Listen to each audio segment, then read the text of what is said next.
দীর্ঘ ৯ বছর সম্পর্ক করার পরে যখন বিয়ের ঠিক ৬ দিন পর সে মারা যায়, সেদিন আমার পায়ের নিচের মাটিটাই যেন সরে গেল। বাবা মা সবার বিরুদ্ধে গিয়ে রেহান নামের ছেলেটাকে ভালোবেসেছিলাম। আমার বাবা একদিন আমায় প্রশ্ন করেছিল, তুই কাকে চাস, আমায় নাকি সেই 2 টাকার মিডল ক্লাস ছেলেটাকে? তখন নিজেকে কোনো প্রশ্ন না করেই সোজা বলে দিয়েছিলাম, বাবা, রেহানের সাথেই থাকতে চাই।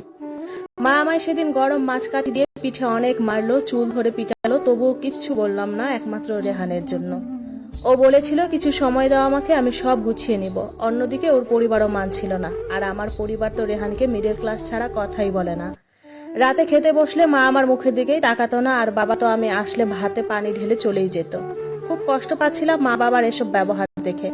হঠাৎ রেহানকে একদিন বললাম, প্লিজ তুমি তোমার বাড়িতে কথা বলো, আমি এসব আর সহ্য করতে পারছি না। তখন তার একটাই কথা, আমার কোনো চাকরি নেই, কিচ্ছু নেই, বড় দুজন ভাই এখনো অবিবাহিত, আমি কি করে বাসায় এখন তোমার কথা বলি?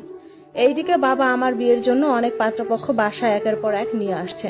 তার 4 দিন পর বাবা মায়ের এসব কাণ্ড আর সহ্য করতে না পেরে ওকে কল দিয়ে বললাম, আমায় তুমি 2 দিনের মধ্যে নিয়ে যেতে না পারলে আমি অন্য কাউকে বিয়ে করে নেব।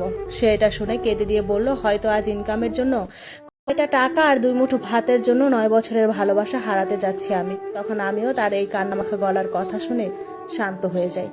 অপরদিকে তার মা নাকি তাকে বলে দিয়েছে, আমার 2 ছেলে এখনো অবিবাহিত, তুমি যদি এই মেয়েকে এখন ঘরে তুলে আনো তাহলে তোমার জায়গা তো রাস্তায় হবে, তার সাথে সেই মেয়েকেও আমি ঝাড়ুপিটা করব।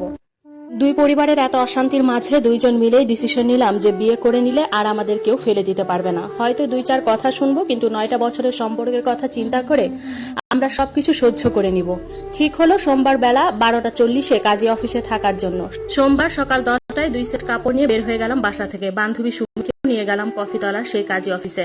অবশেষে করে নিলাম বিয়েটা। আমায় যখন বিকেল 5টায় তার বাসায় নিয়ে গেল, তখন রেহানের আম্মু প্লাস তার বড় ভাই আমায় নাকি ঘরেই ঢুকতে দিবে না।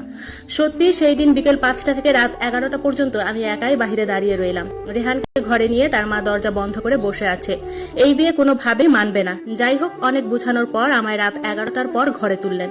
কিন্তু ভাগ্যের এরকমই নির্মম পরিহাস, বিয়ে ঠিক 6 দিন পরে সে হার্ট স্ট্রোকের সাথে সাথে সে মারা যায়। এত যুদ্ধ করে 2 পরিবারের বিরুদ্ধে গিয়ে বিয়ে ঠিক 6 দিন পরে রেহান মারা গেল।